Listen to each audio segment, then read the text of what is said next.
ഞങ്ങൾ ഈ തെരഞ്ഞെടുപ്പിനകത്തുടനീളം കൃത്യമായ രാഷ്ട്രീയം ജനങ്ങളോട് സംവദിച്ചിട്ടുണ്ട്. അങ്ങനെ തന്നെയാണ് ഞങ്ങൾ ഈ തെരഞ്ഞെടുപ്പ് പ്രവർത്തനത്തെ മുന്നോട്ട് കൊണ്ടുപോയിട്ടുള്ളത്.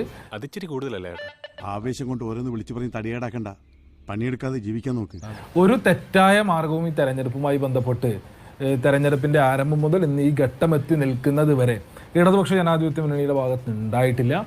വെറുതെ കിടന്ന് ഉരുളാദാശനെ ആശാന്റെ കംപ്ലീറ്റ് ബയോഡാറ്റ ഞങ്ങൾക്ക് കിട്ടിക്കഴിഞ്ഞു. കിട്ടിയല്ലേ? കോൺഗ്രസിനകത്ത് നിലവിൽ പ്രവർത്തിച്ചുകൊണ്ടിരിക്കുന്ന സംഘപരിവാർ അനുകൂല കോക്കസ് കോൺഗ്രസിനെ RSSന്റെ കയ്യിലേക്ക് കൊണ്ടുപോയി കിട്ടുന്നതിന് വേണ്ടിയിട്ടുള്ള വളരെ ആസൂത്രിതമായ നീക്കം നടത്തിക്കൊണ്ടിരിക്കുന്നതിനാൽ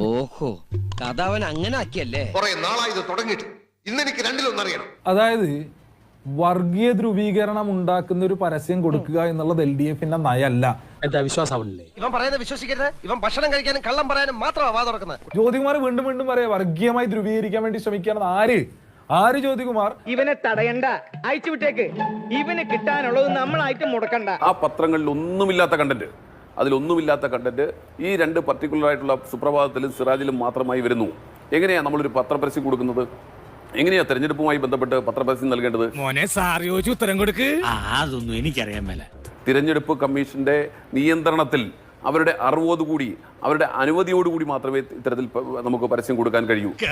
സത്യമാണെങ്കിലും എനിക്ക് അംഗീകരിച്ചു കൊടുക്കാൻ പറ്റുമോ? എന്തെങ്കിലും തരത്തിലുള്ള സാങ്കേതിക പ്രശ്നം ഉണ്ടായിട്ടുണ്ടെങ്കിൽ അതിന്റെ വഴി നോക്കിക്കോളാം എന്നുള്ളത് ഈ പറയുന്ന വിവരക്കേടൊന്നും താങ്കളെ പോലുള്ള മുതിർന്ന മാധ്യമ പ്രവർത്തകർ ഏറ്റുപിടിക്കാതിരിക്കൂ.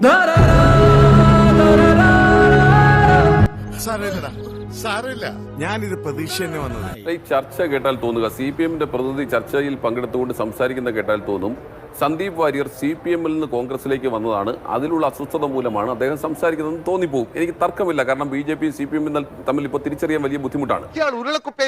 ഡിഗ്രി എടുത്ത് വന്നിരിക്കുകയാണ് ഒരു തർക്കക്കാരൻ. കാരണം ഇപ്പോൾ BJPയുടെ പ്രതിനിധിക്ക് ഉണ്ടായതിനേക്കാൾ വലിയ കുണ്ഠിതമാണല്ലോ സന്ദീപ് വാര്യർ BJP വിട്ട് കോൺഗ്രസിലേക്ക് വന്നപ്പോൾ CPMന്റെ പ്രതിനിധിക്ക് ഉണ്ടാകുന്നത്. കിട്ടിയാ? ഇല്ല, ചോദിച്ചു വാങ്ങിച്ചു. നിന്റെ കയ്യിലിരിപ്പതായിരുന്നല്ലോ. പിന്നെ അദ്ദേഹം പറഞ്ഞത് ഞങ്ങൾ കള്ളയോട്ടിനെ കുറിച്ചൊക്കെ അദ്ദേഹം പറയുക. ആരാ?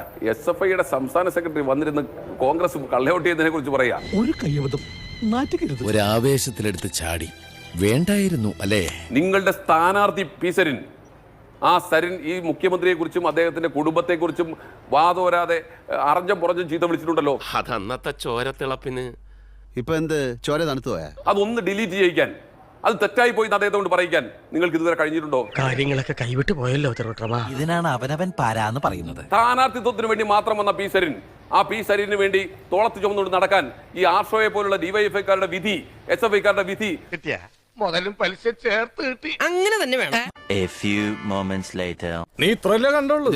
അങ്ങോട്ട് നോക്കിയേ. ആരോഗ്യം മേഖല തകർത്തിട്ട് ഇവിടെ തൃശ്ശൂർ മെഡിക്കൽ കോളേജിൽ ആശ്രയിക്കേണ്ടി വരുന്ന പാവപ്പെട്ടവരുടെ പ്രസക്തികളാകും. വിദ്യാസമ്പന്നരായിട്ടുള്ള ചെറുപ്പക്കാർ നീ അപ്പൊ അങ്ങനെ ചെയ്തത് നന്നായി. ഇല്ലെങ്കിൽ ഈ കേസിൽ ഞാൻ ഒറ്റപ്പെട്ടു പോയനെ.